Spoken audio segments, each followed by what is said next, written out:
আসসালামু আলাইকুম প্রিয় দর্শক, চ্যানেল আই সংবাদে স্বাগত। আপনাদের সঙ্গে আছি আমি সামির হোসেন।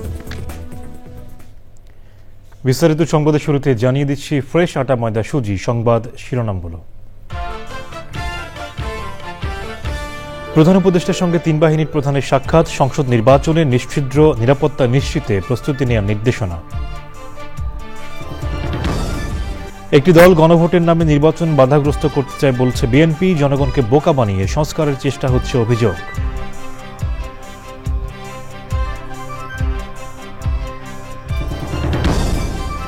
জুলাই সনদ দুটি দলের ভোটের দর কষাকষির অস্ত্রে পরিণত হয়েছে বলে এনসিপির মন্তব্য, প্রধান উপদেষ্টাকে আদেশ জারির আহ্বান। ঐক্যমত্য কমিশনের ৪৮টি সংস্কার প্রস্তাব জনগণকে বুঝিয়ে গণভোটে নেওয়া দুঃসাধ্য ব্যাপার মনে করে জাতীয় পার্টি, সাংবিধানিক ধারা অব্যাহতের শঙ্কা। এবং শখের বসে রঙিন মাছ চাষ করে ফরিদপুরের কিশোর রাহাতের সাফল্যের দৃষ্টান্ত, এলাকার বেকার যুবকদের জন্য অনুপ্রেরণা মন্তব্য।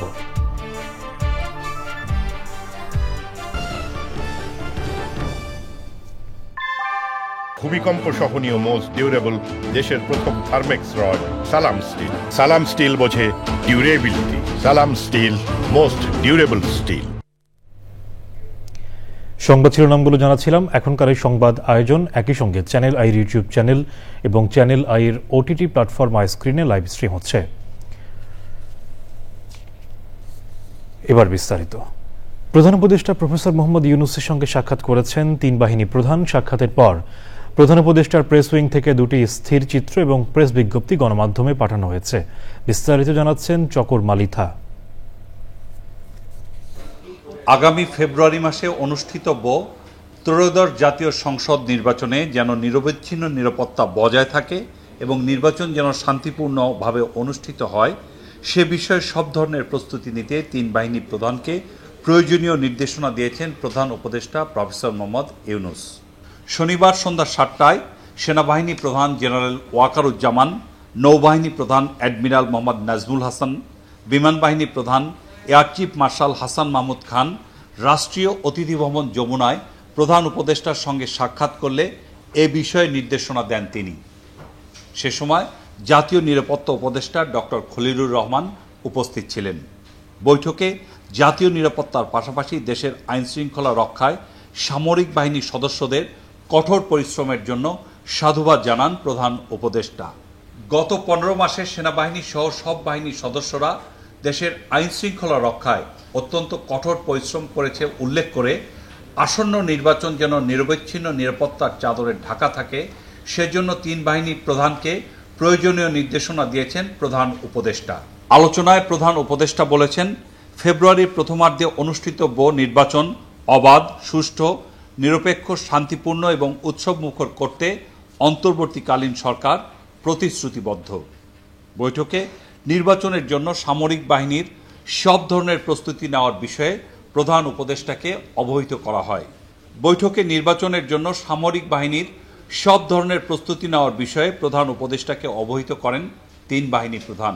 নির্বাচন ঘিরে আইন শৃঙ্খলা রক্ষায় ৯০,০০০ সেনা সদস্য, ২৫০০ নৌবাহিনীর সদস্য এবং ১৫০০-এর বেশি বিমান বাহিনীর সদস্য মোতায়েন থাকবে। প্রতিটি উপজেলায় মোতায়েন থাকবে ১ কোম্পানি সেনা সদস্য। বৈঠকে আগামী ২১শে নভেম্বর সশস্ত্র বাহিনী দিবসের আয়োজনে প্রধান উপদেষ্টাকে আমন্ত্রণ জানান তিন বাহিনী প্রধান। চকর মালিথা, চ্যানেল আই, ঢাকা। জনগণকে বোকা বানিয়ে সংস্কার করার চেষ্টা করা হচ্ছে বলে অভিযোগ করেছে বিএনপি। রাজধানীতে এক আলোচনায় দলের নেতারা বলেছেন, জুলাই জাতীয় সনদে নোট অব ডিসেন্ট না থাকা অন্যায়। তারা অভিযোগ করেছেন, বিএনপি সবসময় নির্বাচনের কথা বলে, কিন্তু একটি দল গণভোটের নামে নির্বাচন বাধাগ্রস্ত করতে চায়। রাহুল রায়ের রিপোর্ট। ঐতিহাসিক ৭ই নভেম্বর সামনে রেখে জাতীয় প্রেস ক্লাবে মুক্তিযুদ্ধ দলের আলোচনা সভা ছিল। অনুষ্ঠানে বিএনপির সিনিয়র নেতাদের সঙ্গে ছিলেন দলের মহাসচিবও। মুক্তিযুদ্ধ থেকে শুরু করে জুলাই গণ অভ্যুত্থান নিয়ে কথা বলেন তিনি। যারা ১৯৭১ সালে স্বাধীনতার বিরোধিতা করেছিল তারা ১৯৭১কে এখন আপনার নিচে নামিয়ে দিতে চায়। তারা শুধুমাত্র ২৪শে জুলাইয়ের যে আন্দোলন তাকে বড় করে দেখাতে চায়। আমরা ১৯২৪-এর যে আন্দোলন সেটা ১৫ বছর ধরে করেছি। আজকে যদি কেউ দাবি করেন যে এককভাবে তারা যে নেতৃত্ব, আমরা সেটা মানতে রাজি নই। সংস্কার, জুলাই জাতীয় সনদ ও গণভোট সহ বিভিন্ন ইস্যুতে দলের অবস্থান তুলে ধরেন মির্জা ফখরুল। সংস্কার আমরা করতে চাই, কিন্তু আপনারা যেভাবে জনগণকে বিভ্রান্ত করে, জনগণকে বোকা বানিয়ে এই সংস্কার করতে চান, সেটা অবশ্যই আমাদেরকে জনগণের সামনে তুলে ধরতে হবে। এই যে সনদ আমরা পাশ করেছি, আপনাদের মনে আছে, আর এখন ওনারা যেটা প্রস্তাব উত্থাপন করলেন প্রধান উপদেষ্টার কাছে, সেখানে ওই নো টু ডিসেন্টের কোনো কথাই নাই। আমাদের এই কথাগুলো বেমালুম বিবেচিত করেছে, তারা আবার নতুন করে কিছু কিছু ওখানে নিয়ে এসছে। এটা অন্যায়। আমরা যেটা সই করেছি সেটা অবশ্যই আমরা সেটার দায় দায়িত্ব গ্রহণ করব, কিন্তু যেটা আমরা সই করিনি সেটা দায় দায়িত্ব আমরা গ্রহণ করব না। আমরা চাই যে এই বিষয়গুলো একটু আলোচনার মাধ্যমে সমাধান করা হোক। রাজধানীতে বিনামূল্যে চিকিৎসা সেবার এক কর্মসূচি উদ্বোধন করেন জাতীয়তাবাদী মহিলা দলের সভাপতি আফরোজা আব্বাস। তিনিও দেশের স্বার্থে যথাসময়ে নির্বাচন অনুষ্ঠানের তাগিদ দেন। ভোট দেব ধানের শেষে, আর দেশ গড়ব মিলেমিশে, এটাই হবে আমাদের slogan. Rahul Roy, channel I, Dhaka. Jatiya Nagorik party এনসিপির মুখ্য সমন্বয়ক নাসির উদ্দিন পাটোয়ারি বলেছেন, বড় দুটি দলের কাছে জুলাই সনদ ভোটে দরকষাকষির অস্ত্রে পরিণত হয়েছে। জুলাই সনদ বাস্তবায়নে তরুণ আলেমদের ভাবনা শীর্ষক আলোচনা সভায় একথা বলেন তিনি। নাসির উদ্দিন বলেন, রাষ্ট্রপতির মাধ্যমে জুলাই সনদের আদেশ জারি করলে তা হবে আগুন নিয়ে খেলার শামিল। সামাজিক যোগাযোগ মাধ্যমে বিএনপির না ভোটের ক্যাম্পেইনকে আত্মঘাতী সিদ্ধান্ত বলে মন্তব্য করেছেন দলের যুগ্ম আহ্বায়ক সরওয়ার তুষার। তাফিবুল ইসলামের রিপোর্ট। রাজধানীর পল্টনে জুলাই সনদ বাস্তবায়নে তরুণ আলেমদের ভাবনা শীর্ষক গোলটেবিল বৈঠক করে ন্যাশনাল ওলামা অ্যালায়েন্স। এতে বিভিন্ন সংগঠনের নেতাকর্মীদের পাশাপাশি অংশ নেয় জাতীয় নাগরিক পার্টি এনসিপির শীর্ষ নেতারা। এনসিপির নেতারা বলেন, জুলাই সনদ বাস্তবায়নের আদেশ শহীদ মিনারে সকল রাজনৈতিক দল ও জনগণের সামনে করা ছাড়া মেনে নেবে না এনসিপি। যদি চুপটুকে দিয়ে আপনি এই ধরনের কোনো কার্যক্রম করার বাংলাদেশে চিন্তা ভাবনা করেন, তাহলে এটা বাংলাদেশে একটা বড় ধরনের অস্থিতিশীল পরিস্থিতির দিকে যাবে। আমরা কিন্তু চুপ করে হাত দিয়ে বাংলাদেশের এই জুলাই সনদ পবিত্র সনদের সাইনটা মেনে নিব না, এবং সেই সময় চুপ্পু যদি এই সাইন হয় তাহলে চুপ্পু বঙ্গভবনে থাকতে পারবে কিনা সেটাও আমরা নিশ্চয়তা বিধান করতে পারবেন। আপনি এই ধরনের আগুন নিয়ে খেলা করবেন না। নেতারা যেরকম হোক, তৃণমূলের মানুষজন আমাদের মতো সাধারণ মানুষ, তারা চায় জুলাই সনদ বাস্তবায়ন হোক। তবু যদি ধরে নিলাম বিএনপি 35% না ভোট দেয়, বাকি 65% বাংলাদেশের মানুষ বিপুল ভোটে গণভোটকে হ্যাঁ ভোটে পরিণত করবে। বিএনপি এটাকে আইনের রূপ দেখাবে। জাতীয় নির্বাচনের আগে গণভোটের বিষয়ে বিএনপি ও জামায়াতের মধ্যে সমঝোতা হচ্ছে দাবি করে এনসিপি নেতারা বলেন, বড় দুটি দলের মধ্যে জুলাই সনদ ভোটের কষাকষি অস্ত্রে পরিণত হয়েছে। বরগুনা জেলা এনসিপির কার্যক্রম গতিশীল করার লক্ষ্যে সভায় ছিলেন জাতীয় নাগরিক পার্টির দক্ষিণাঞ্চলের মুখ্য সংগঠক হাসনাত আব্দুল্লাহ। সভা শেষে সাংবাদিকদের কাছে নির্বাচন কমিশনের নিরপেক্ষতা নিয়ে প্রশ্ন তুলেন তিনি। এই নির্বাচন কমিশনে তো গঠন করা হয়েছে, বিএনপি বলেছে আমাদের পক্ষ থেকে একজন, জামাত বলেছে আমাদের পক্ষ থেকে একজন, আর্মি থেকে ওখানে একজনকে দেওয়া হয়েছে। তার মানে এটাকে ভাগাভাগি করে নিছে, মানে কেকের মতো বার্থডে কেক যেভাবে ভাগাভাগি করা হয়, নির্বাচন কমিশনকে ভাগাভাগি করে যার মতো করে এখানে স্টেক দিয়েছে। হাসনাত বলেন, সনদ বাস্তবায়নের বিষয়ে নিশ্চিত না হয়ে স্বাক্ষর করে বেকায়দায় পড়েছে BNP. Tafimul Islam, channel I, Dhaka.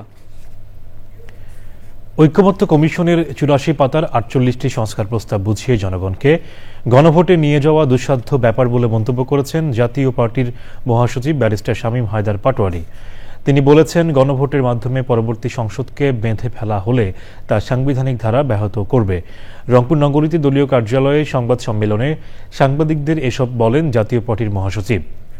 ঐক্যমত্য কমিশন তাদের কার্যক্রমে ঐক্য সৃষ্টি করতে পারেনি বলেও মন্তব্য করেন শামীম হায়দার পাটোয়ারি। সংবাদ সম্মেলনে আরও ছিলেন জাতীয় পার্টির co chairman Mostafizur Rahman Mostafa, presidium সদস্য এস.এম. ইয়াসির আহমেদ ও অন্যরা। 48টি সংস্কার প্রস্তাব বুঝিয়ে তাদেরকে হ্যানা ভোটে নিয়ে যাওয়া আমি মনে করি একটি দুর্বোধ্য ব্যবস্থা হবে, এবং এর মাধ্যমে ভবিতব্য সংসদকে বেঁধে ফেলার একটা অপচেষ্টা হচ্ছে। সাংবিধানিক ধারাবাহিকতায় ভবিষ্যৎ সংসদকে কেউ বেঁধে ফেলতে পারে না। 270 দিনের মধ্যে এই সংসদ কার্যকর না করলে অটোমেটিক ইপসো ফ্যাক্টো এই অ্যামেন্ডমেন্টগুলো কার্যকর হবে, এরকম কোনো বিধান সাংবিধানিক জুরিসপ্রুডেন্সে নজিরবিহীন। ভোলায় বিএনপি ও বাংলাদেশের জাতীয় পার্টি বিজেপির কর্মী সমর্থকদের মধ্যে সংঘর্ষে পুলিশ, সাংবাদিক সহ অন্তত ২০ জন আহত হয়েছেন। শনিবার বেলা ১১টার দিকে বিএনপি মহাজনপট্টি জেলা কার্যালয়ের সামনে এবং বিজেপি নতুন বাজারের জেলা কার্যালয়ের সামনে সমাবেশ করে। দুপুর ১২টার দিকে বিএনপির নেতাকর্মীরা মিছিল নিয়ে শহর প্রদক্ষিণ করে নতুন বাজার পৌরসভা কার্যালয়ের সামনে পৌঁছালে সংঘর্ষ বাধে। দুই পক্ষের মধ্যে শুরু হয় ইটপাটকেল নিক্ষেপ ও ধাওয়া পাল্টা ধাওয়া। এ সময় বেশ কয়েকটি মোটরসাইকেল এবং বিজেপি কার্যালয়ের আসবাবপত্র ভাঙচুর করা হয়।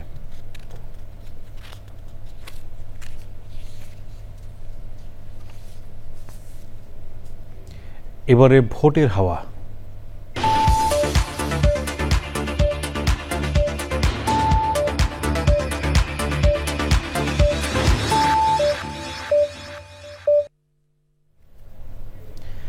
আসন্ন জাতীয় সংসদ নির্বাচন ঘিরে সারা দেশে বইছে নির্বাচনী হাওয়া। দীর্ঘদিন পর অবাধ সুষ্ঠু একটি নির্বাচনের প্রত্যাশায় সবখানেই চলছে আলোচনা। দেশের নানান বয়সী, নানান পেশার মানুষ কি ভাবছেন নির্বাচন নিয়ে, আজ জানবো কি চাইছেন ভোলার ভোটাররা। আমি এবার নতুন ভোটার হয়েছি, আমি খুব আনন্দিত। আমি চাচ্ছি এরকম একজন প্রার্থীকে ভোট দিতে যিনি ভোলার উন্নয়ন এবং ভোলার মানুষের উন্নয়নে কাজ করবে এবং সৎ ও নিষ্ঠাবান হবে। এমন প্রার্থীকে ভোট দিতে চাই যিনি আমাদের ভোলার শিক্ষা এবং স্বাস্থ্যের উন্নতি ঘটাবে, যিনি আমাদের যুব সমাজকে নিয়ে কাজ করবেন। আমাদের যুব সমাজ এখন অবক্ষয়ের পথে, একেবারেই শেষ প্রান্তে। সে যুব সমাজকে রক্ষা করবেন। আমাদের শিক্ষা প্রতিষ্ঠানগুলো ধ্বংসের দ্বার প্রান্তে। আমাদের শিক্ষাটা ভোলা জেলার শিক্ষা অন্যান্য জেলার শিক্ষার চাইতে অনেকটা নিম্নমানের। শিক্ষার ক্ষেত্রে উনি অবদান রাখবেন। বহুত প্রার্থী ভোলাতে আইছে, বহুত আপনার এমপি মন্ত্রী হয়েছে, কিন্তু আমরা কিন্তু উন্নয়ন দেখতে পাই না। এই যদি ভোলাতে যদি কোনো কল কারখানা করতো তো অনেক মানুষের কাজ করে খাইতো। যদি ভোট দিতে পারি, দেওয়ার মতো পরিস্থিতি হয়, তাহলে অবশ্যই আমাদের ভালো লাগবে। যে প্রার্থী দিয়ে আমাদের ভোলার উন্নয়ন হবে, যেমন ভোলাতে যেই সমস্ত মিল, কারখানা, ফ্যাক্টরি হবে, যার মাধ্যমে আমাদের কর্মস্থান বাড়বে, যে আমাদেরকে নিরাপত্তা দিতে পারবো, আমরা এরকম প্রার্থী আশা করি।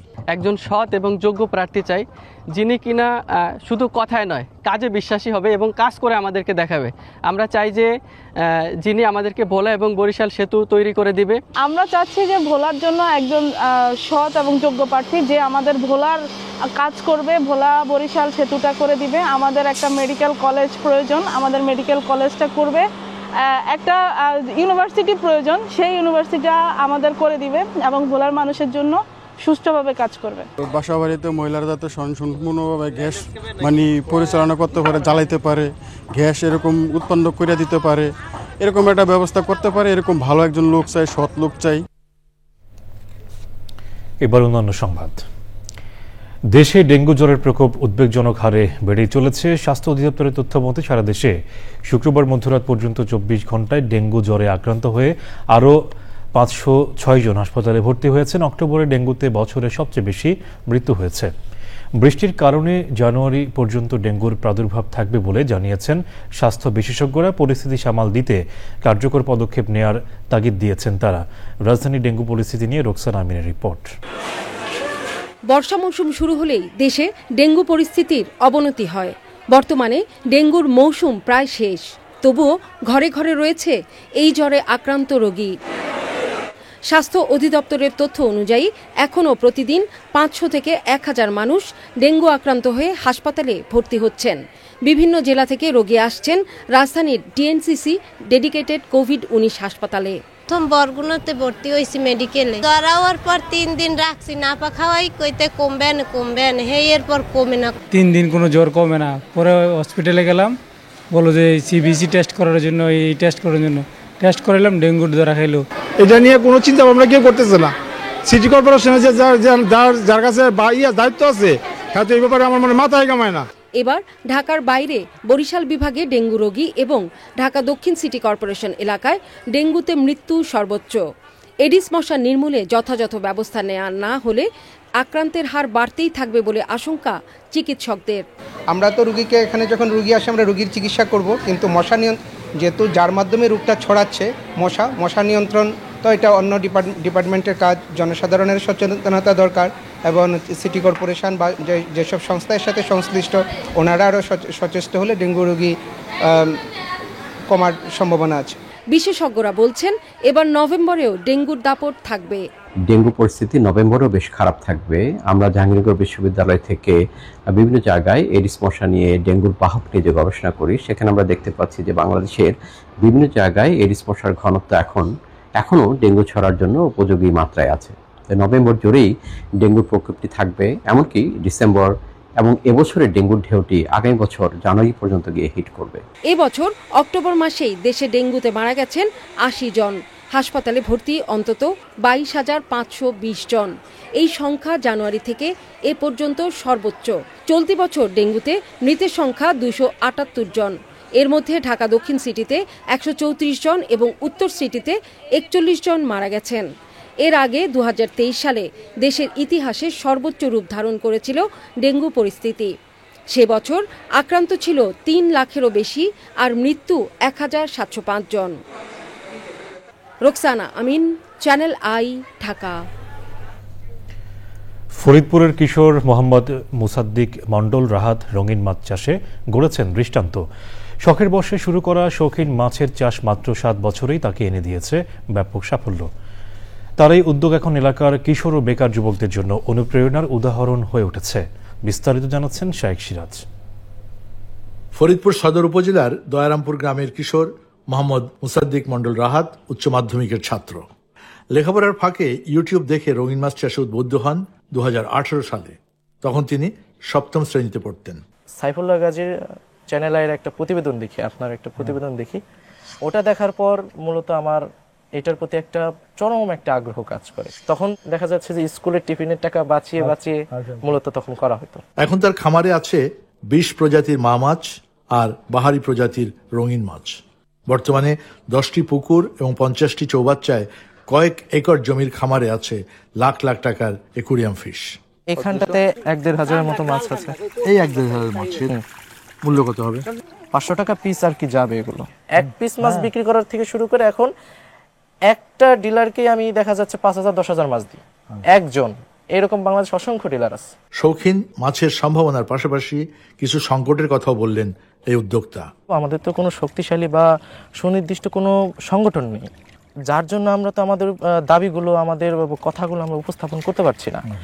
যখন আমি বাজারে মাছ দিচ্ছি তখন আমার দেখা দেখি অন্যজন আমার সাথে প্রতিযোগিতা সৃষ্টি করতে যে সে আরো 2 টাকা মাছের দাম কমিয়ে দিচ্ছে। এভাবে আসলে বাজারে মাছের দামটা কমে যাচ্ছে। 7 বছর আগে বাণিজ্যিকভাবে রঙিন মাছ চাষের যে স্বপ্ন রাহাত বুনেছিল তাই সে সফল হয়েছে কিছুটা। এখন শুধু তাই নয়, তার এই হ্যাচারি থেকে যে সমস্ত পোনাগুলো সারা বাংলাদেশের বিভিন্ন প্রান্তে ছড়িয়ে যাচ্ছে, সেখানেও নতুন নতুন চাষি তৈরি হচ্ছে রঙিন মাছ চাষের জন্য।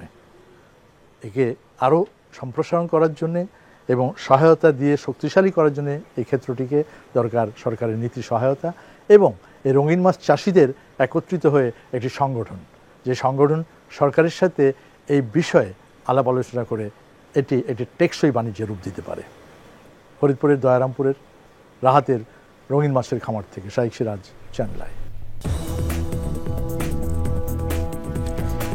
বিরতির পর আবার অমঞ্চ।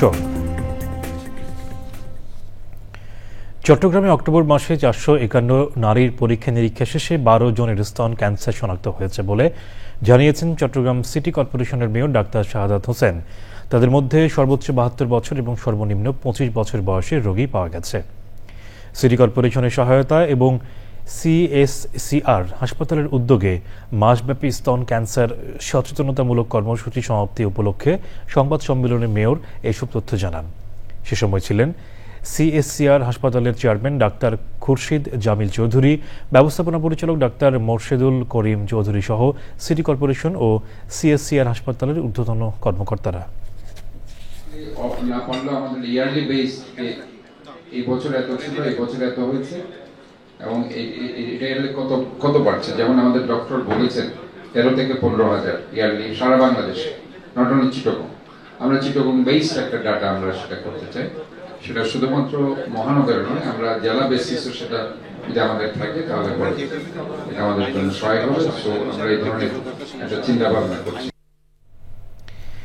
Chittagong chamber of commerce and industry নির্বাচন বানচালের ষড়যন্ত্রের প্রতিবাদ এবং দ্রুত নির্বাচনের দাবিতে মানববন্ধন ও লাল কার্ড প্রদর্শন কর্মসূচি পালন করেছে সম্মিলিত ব্যবসায়ী পরিষদ। আগ্রাবাদের ওয়ার্ল্ড ট্রেড সেন্টারের সামনে কর্মসূচিতে বক্তৃতা করেন প্যানেল লিডার SM নুরুল হক, পরিষদের সদস্য শাহজাহান মহিউদ্দিন, মোহাম্মদ কামরুল হুদা ও অন্যরা। আপিল বিভাগের নির্দেশনা অনুযায়ী আগামী 2 সপ্তাহের মধ্যে নির্বাচনের দাবিতে পদযাত্রা, সমাবেশ, ঘেরাও সহ লাগাতার কর্মসূচি পালনের ঘোষণা দেন বক্তারা। এবারে নিটোলটাটে আন্তর্জাতিক সংবাদ।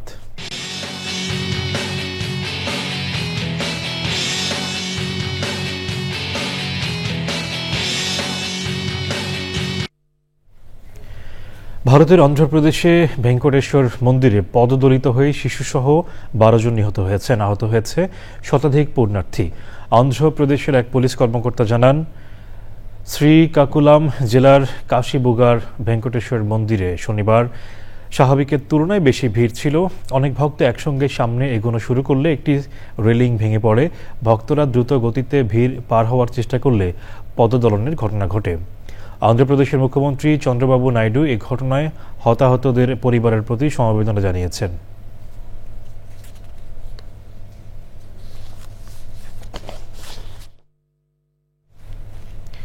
এবারে আইস্ক্রিন সাংস্কৃতিক সংবাদ।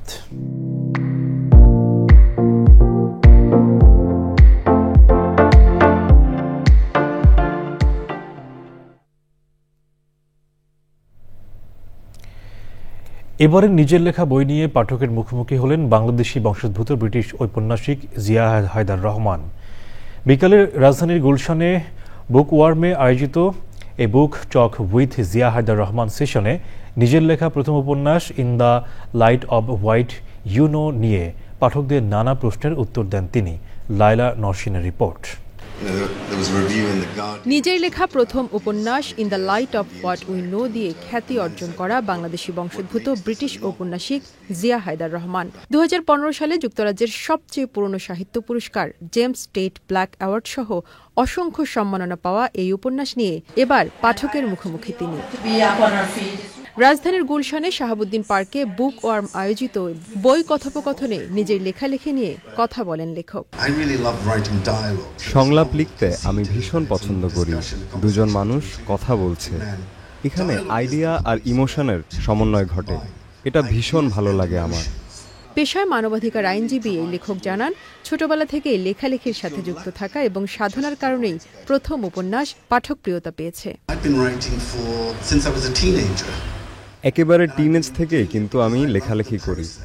বলতে পারেন ওই বয়সেই আমি লেখালেখির প্রেমে পড়ে যাই। স্কুল কলেজে বিভিন্ন ম্যাগাজিনে লেখা প্রকাশ করতাম। লেখালেখির প্রক্রিয়াটাকেই আমি ভালোবাসি। 1971 সালে বিদেশে পাড়ি জমালেও তার উপন্যাসের পটভূমিতে চিরচেনা বাংলাদেশ। কৌতূহলী মন নিয়ে সারা জীবন লেখালেখি করার স্বপ্নের কথা জানান পাঠকদের। Laila Nowshin, channel I, Dhaka. এবারে কৃষি সংবাদ।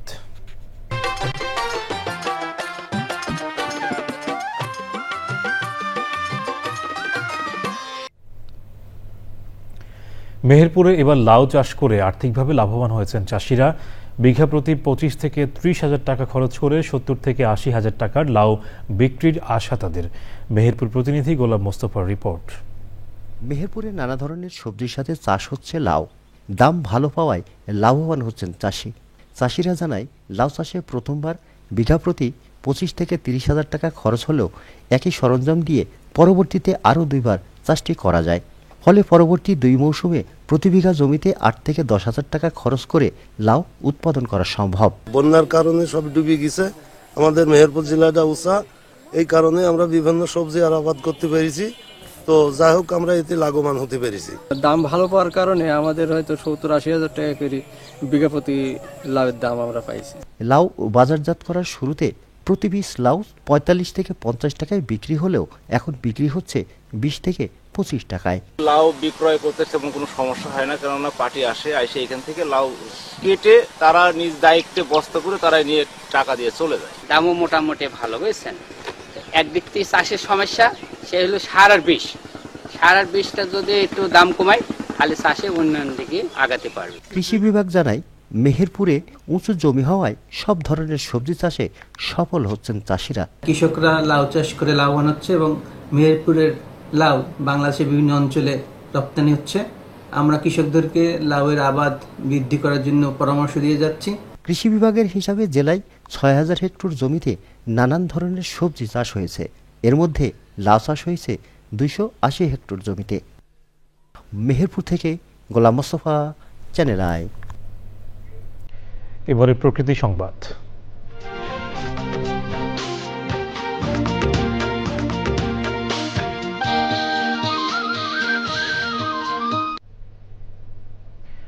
প্রাণ প্রকৃতির পাঠশালা স্লোগানে উপকূলীয় জেলা বরগুনায় যাত্রা করেছে দেশের প্রথম বৃক্ষ পুনর্বাসন কেন্দ্র এবং হাসপাতাল। প্রাকৃতিক আবহে উপবন সৃষ্টি, পাখিদের অভয়ারণ্য ও প্রকৃতি পর্যবেক্ষণ কেন্দ্র নজর কেড়েছে দর্শনার্থীদের। সংবাদদাতার তথ্য, ভিডিও চিত্রে আফরোজা হাসির রিপোর্ট। আপনার শিশুর প্রথম পাঠশালা হোক প্রকৃতি, বৃক্ষ পুনর্বাসন কেন্দ্র এবং হাসপাতালে প্রবেশপথে চোখে পড়বে এমন বার্তা। শিশুর মনোজগতে প্রকৃতি প্রেম তৈরির পাশাপাশি পরিবেশ সুরক্ষার বার্তা নিয়ে বৃক্ষ পুনর্বাসন কেন্দ্রের যাত্রা। পুনর্বাসন কেন্দ্রে সংরক্ষিত হয়েছে জমি বিক্রি, ভবন সংস্কার, সড়ক সম্প্রসারণ অথবা ঝড়ের কবলে পড়া ৪০টিরও বেশি বৃক্ষ। এখান থেকে অনেক কিছু শিখবে, বাচ্চারা দেখবে আমাদের বাংলাদেশের বৈচিত্র্য কিরকমের। আমার গাছটা আসলে এত বড় ছিল যে এটাকে কেটে ফেলা ছাড়া কোনো উপায় ছিল না। আমি সুরঞ্জনাকে খবর দিলাম, তারা এসে আমার গাছটা সুন্দর করে প্রিজার্ভ করলো এবং এটা আমি মাঝে মাঝে এসে দেখি, আমার ভালো লাগে। পাখির অভয়ারণ্য নিশ্চিতে গড়ে তোলা হয়েছে বিলুপ্ত প্রায় ৫০ প্রজাতির ১,০০০-এরও বেশি ফলদ গাছের বাগান। ট্রি হাউস, ট্রি হসপিটাল তৈরি করেছে, খুবই ভালো লাগছে, মুগ্ধ হয়ে গেছি। এমন উদ্যোগে তৈরি হয়েছে ইকো ট্যুরিজমের সম্ভাবনা। নানাভাবে কাজ করতে গিয়ে দেখেছি যে অনেক গাছ অনেক সময় আমাদের অনিচ্ছা সত্ত্বেও কেটে ফেলতে হয় এবং সেটি খারাপ লাগে। এরকম অনেক গাছ আছে, সেসব গাছ মালিকরা প্রায় এখানে দেখতে আসেন, সেসব গাছে দেন। এটা আসলে খুবই ভালো একটি উদ্যোগ। আমি মনে করি এই উদ্যোগটি যেহেতু বরগুনাতে প্রথম লোকালিটা বাস্তবায়ন করা হচ্ছে, এই উদ্যোগটি যদি সারা বাংলাদেশে আমাদের এই ধরনের বেসরকারি উদ্যোক্তারা যদি এটা এগিয়ে আসেন, আমার মনে হয় এই ধরনের প্রচুর গাছকে আমরা সংরক্ষণ করতে পারব। দেশের বিলুপ্তপ্রায় বৃক্ষ সংরক্ষণ সহ নতুন প্রজন্মকে পরিবেশ রক্ষায় উদ্যোগী করবে প্রাণ প্রকৃতির পাঠশালা, প্রত্যাশা পরিবেশবাদীদের। আফরোজা হাসি, প্রকৃতি ও জীবন ডেস্ক, চ্যানেল আই। এবারে ঢাকা ব্যাংক পিএলসি বাণিজ্য সংবাদ।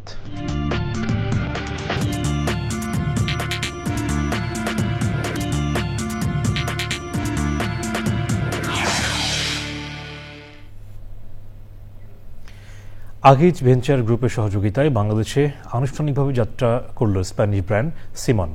অনুষ্ঠানে ছিলেন আকিজ ভেঞ্চার গ্রুপের চেয়ারম্যান শেখ শামীম উদ্দিন এবং সিমন গ্রুপের স্ট্র্যাটেজি ডিরেক্টর কিম সিমন, অ্যাপেকের বিজনেস ডিরেক্টর ডেরেক দাই সহ অন্যরা।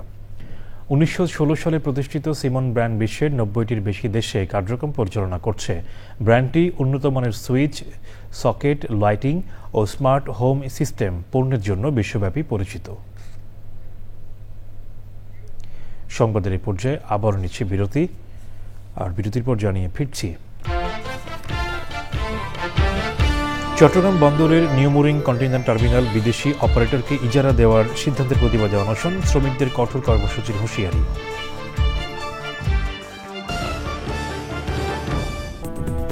বিরতির পর আবার আমন্ত্রণ। নদী রক্ষায় চাই রাজনৈতিক অঙ্গীকার প্রতিপাদ্যে রাজধানীতে জাতীয় নদী কনভেনশন হয়েছে।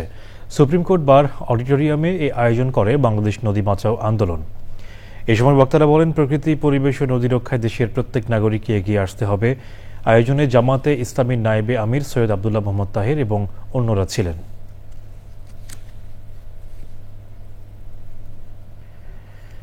চট্টগ্রাম বন্দরের নিউমুরিং কন্টেইনার টার্মিনাল এনসিটি বিদেশি অপারেটরকে ইজারা দেওয়ার সিদ্ধান্তের প্রতিবাদে অনশন কর্মসূচি পালন করছে শ্রমিক কর্মচারী ঐক্য পরিষদ স্কপ। চট্টগ্রাম প্রেসক্লাব চত্বরে দিনভর অনশন কর্মসূচিতে প্রধান অতিথি ছিলেন শ্রমিক দলের কেন্দ্রীয় সভাপতি মোহাম্মদ আনোয়ার হোসেন। সমাবেশে বক্তারা অভিযোগ করেন, চট্টগ্রাম বন্দরের এনসিটি একটি লাভজনক ও সফলভাবে পরিচালিত প্রতিষ্ঠান হওয়ার পরও বিদেশি প্রতিষ্ঠানকে ইজারা দেওয়ার উদ্যোগ নেওয়া হয়েছে। একে আত্মঘাতী সিদ্ধান্ত উল্লেখ করে এই সিদ্ধান্ত থেকে সরে না আসলে কঠোর কর্মসূচি দেওয়ার হুঁশিয়ারি দিয়েছেন শ্রমিক নেতারা। অবিলম্বে দৈনিক ভিত্তিক সাময়িক শ্রমিক নীতিমালা ২০২৫ বাতিল এবং দৈনিক মজুরি ভিত্তিক মাস্টার রোল কর্মচারীদের স্থায়ীকরণের দাবি জানিয়েছে সড়ক ও জনপদ দৈনিক মজুরি ভিত্তিক মাস্টার রোল কর্মচারী কল্যাণ পরিষদ। শনিবার সড়ক ভবনে মতবিনিময় সভা ও সংবাদ সম্মেলনে তারা এই দাবি জানান। কর্মচারীরা বলেন, ন্যূনতম সময়ের মধ্যে দাবি মানা না হলে সারা দেশের সওজের মাস্টার রোল কর্মচারীরা কর্মবিরতিতে যাবেন। মতবিনিময় সভায় বক্তৃতা করেন সড়ক ও জনপদ অধিদপ্তরের মাস্টার রোল কর্মচারী কল্যাণ পরিষদের যুগ্ম আহ্বায়ক মোহাম্মদ সাইফুল ইসলাম, সড়ক ও জনপদ কর্মচারী ইউনিয়নের সভাপতি KM আফজাল হোসেন, সাধারণ সম্পাদক আবু বকর সিদ্দিক, দৈনিক মজুরি ভিত্তিক কর্মচারী সমিতির প্রতিষ্ঠাতা SM শিশির সহ অন্যরা। আইন উপদেষ্টা ডক্টর আসিফ নজরুল বলেছেন, অতীতে উচ্চ আদালতে যোগ্যতার চেয়ে দলের প্রতি আনুগত্য বিবেচনায় বিচারক নিয়োগ হতো। বিচার বিভাগ পৃথকীকরণ দিবস উপলক্ষে বাংলাদেশ জুডিশিয়াল সার্ভিস অ্যাসোসিয়েশনের আলোচনা সভায় প্রধান অতিথির বক্তৃতায় তিনি একথা বলেন। আইন উপদেষ্টা আরও বলেন, অতীতে বদলি ও পদোন্নতিতে সুস্পষ্ট নীতিমালা না থাকার কারণে অনেকে বঞ্চনার শিকার হতো, কিন্তু বর্তমানে তা দূর হয়েছে। সভায় সভাপতিত্ব করেন অ্যাসোসিয়েশনের সভাপতি মোহাম্মদ আমিরুল ইসলাম। আমার খুব দুঃখ লাগতো যে কোয়ালিটি ওয়াইজ যখন দেখতাম যে উচ্চ আদালতে কোয়ালিটির চেয়ে দলের প্রতি আনুগত্য এই বিবেচনাতে নিয়োগ হতো। আমি ক্লাস নেওয়ার সময় ফান করে বলতাম যে উচ্চ আদালতে নিয়োগের যোগ্যতা হচ্ছে মাত্র দুইটা, একটা হচ্ছে 10 বছরের প্র্যাকটিস হাইকোর্টে বিচারক আইনজীবী হিসাবে অথবা নিম্ন আদালতে, আর সেকেন্ড যোগ্যতাটা হচ্ছে জয় বাংলা বা বাংলাদেশ জিন্দাবাদ বলা। 10 বছর চোখ বন্ধ করে খালি দুইটা জিনিস বলতে হবে, কোনো না কোনো আমলে হাইকোর্টে জাজ হয়ে যাবা। নবম বর্ষে পদার্পণ করেছে দৈনিক স্বদেশ বিচিত্রা। এ উপলক্ষে রাজধানীর সেগুনবাগিচায় কেন্দ্রীয় কচিকাঁচার মেলা মিলনায়তনে গণমাধ্যমের স্বাধীনতা ও ভবিষ্যৎ বাংলাদেশ বিষয়ক আলোচনা সভার আয়োজন করা হয়। অনুষ্ঠানের প্রধান অতিথি ছিলেন বিচারপতি কেরামত আলিম। উপস্থিত ছিলেন সাবেক সচিব সৈয়দ মাগরুব মোর্শেদ, সাংবাদিক কল্যাণ ট্রাস্টের MD এম আবদুল্লাহ, রেজাবুদ্দৌলা চৌধুরী, কবি, সাংবাদিক মিডিয়া ব্যক্তিত্ব রাজু আলিম, সাংবাদিক ঐক্য পরিষদের চেয়ারম্যান সাব্বির আহমেদ ও স্বদেশ বিচিত্রার সম্পাদক প্রকাশক অশোক ধর প্রমুখ। অনুষ্ঠানে উপস্থিত ছিলেন রাজনীতিবিদ, বুদ্ধিজীবী, সম্পাদক, সাংবাদিক, লেখক, কবি, সাহিত্যিক ও চলচ্চিত্র শিল্পীরা। পরে সাংস্কৃতিক অনুষ্ঠান পরিবেশিত হয়। University of liberal arts Bangladesh ইউল্যাবের সেন্টার ফর সাস্টেইনেবল ডেভেলপমেন্ট আয়োজিত 7ম CSD সাস্টেইনেবল কনফারেন্স উদ্বোধন করা হয়েছে। 2 বছর বিরতির পর এবার সরাসরি আয়োজিত এই সম্মেলনে দেশি বিদেশি বিশেষজ্ঞ, গবেষক এবং পেশাজীবীরা জলবায়ু পরিবর্তন, ব্লু কার্বন, পানি, খাদ্য ও শক্তির যোগসূত্র, জেন্ডার সমতা, শাসন, শিক্ষা ও সহনশীলতার মতো টেকসই উন্নয়ন সংক্রান্ত বিভিন্ন গুরুত্বপূর্ণ বিষয়ে আলোচনা করেন। উদ্বোধনী অধিবেশনে প্রধান অতিথি ছিলেন মৎস্য ও প্রাণী সম্পদ উপদেষ্টা ফরিদা আখতার। বিশেষ অতিথি ছিলেন বাংলাদেশে নিযুক্ত সুইজারল্যান্ডের রাষ্ট্রদূত রেতো রেঙ্গুলি। সম্মানিত অতিথি ছিলেন ইউল্যাব ট্রাস্টি বোর্ডের সদস্য সৈয়দা মাহিদা মুর্শেদ। মূল প্রবন্ধ উপস্থাপন করেন জাহাঙ্গীরনগর বিশ্ববিদ্যালয়ের অর্থনীতি বিভাগের অধ্যাপক শারমিন নীলর্মী। স্বাগত বক্তৃতা করেন ইউল্যাবের উপাচার্য অধ্যাপক ইমরান রহমান। অনুষ্ঠান সঞ্চালনা করেন CSDর প্রফেসর ডক্টর সামিয়া এ সেলিম। তথ্য প্রযুক্তি বিশেষজ্ঞরা বলেছেন, দেশে সাইবার অপরাধ 8 ধরনের অভিযোগ পাওয়া যায়। ব্যবহারকারীদের সুরক্ষায় ন্যূনতম ধারণা দেওয়া জরুরি বলে জানিয়েছেন তারা। বাংলাদেশ উইমেন ইন্টারনেট গভর্নেন্স ফোরামের উদ্যোগে combined technology facilities gender based violence শীর্ষক সেমিনারে বক্তারা একথা বলেন। রাজধানীর আন্তর্জাতিক মাতৃভাষা ইনস্টিটিউটে হয় এই আলোচনা অনুষ্ঠানে মূল প্রবন্ধ উপস্থাপন করেন UNFP এর জেন্ডার অ্যান্ড হিউম্যান প্রজেক্টের national programme officer Abu Syed Sumon. এছাড়াও UN উইমেন এর programme coordinator Sarbana Dutta, south Asian women নেটওয়ার্কের খন্দকার ফৌজিয়া ইভা, ডিজাস্টার ম্যানেজমেন্টের পরিচালক নাহিদ সুলতানা মল্লিক এবং ন্যাশনাল লিগ্যাল এইড সার্ভিসেসের সহকারী পরিচালক আরিফা চৌধুরী হিমেল, উইমেন ইন্টারনেট গভর্নেন্সের চেয়ারম্যান শামীমা আক্তার সহ অন্যরা অংশ নেন। অনুষ্ঠানে women internet governance forum women IGF এর secretary general Sharmin Israil, channel আইয়ের বিশেষ প্রতিনিধি জান্নাতুল বাকেয়া সহ এক্সিকিউটিভ কমিটির সদস্যরা ছিলেন। এবারে খেলার খবর।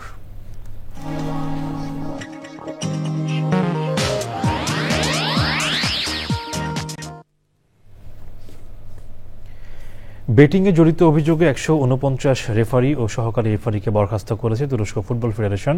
TFF ম্যাচ পরিচালনার দায়িত্বে থাকা রেফারিদের বেটিংয়ে জড়িত থাকার কথা জানিয়ে বিশ্ব ফুটবলে তোলপাড় সৃষ্টি করে তুরস্ক।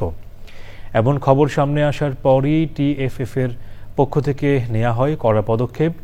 USPN জানিয়েছে অভিযুক্ত এই ম্যাচ অফিসিয়ালদের 8 থেকে 12 মাস পর্যন্ত নিষেধাজ্ঞা জারি করা হয়েছে। কয়েকদিন আগে TFF জানিয়েছিল তুর্কি ফুটবলে কর্মরত 571 রেফারির মধ্যে 371 জনেরই বেটিং সাইটে অ্যাকাউন্ট রয়েছে। এর মধ্যে 7 জন সর্বোচ্চ পর্যায়ের রেফারির সহ সক্রিয় ছিলেন অন্তত 152 জন।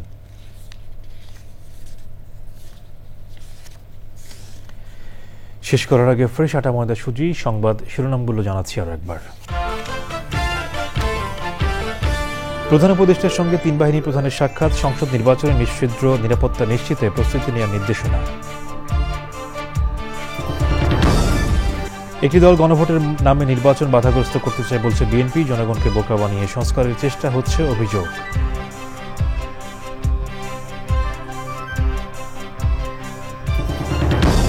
জুলাই সনদ দুটি দলের ভোটের দর কষাকষির অস্ত্রে পরিণত হয়েছে বলে এনসিপির মন্তব্য, প্রধান উপদেষ্টাকে আদেশ জারির আহ্বান। ঐক্যমত্য কমিশনের 48টি সংস্কার প্রস্তাব জনগণকে বুঝিয়ে গণভোটে নেয়া দুঃসাধ্য ব্যাপার মনে করে জাতীয় পার্টি, সাংবিধানিক ধারা ব্যাহতের শঙ্কা। এবং শখের বশে রঙিন মাছ চাষ করে ফরিদপুরে কিশোর রাহাতের সাফল্যের দৃষ্টান্ত, এলাকার বেকার যুবকদের জন্য অনুপ্রেরণা মন্তব্য।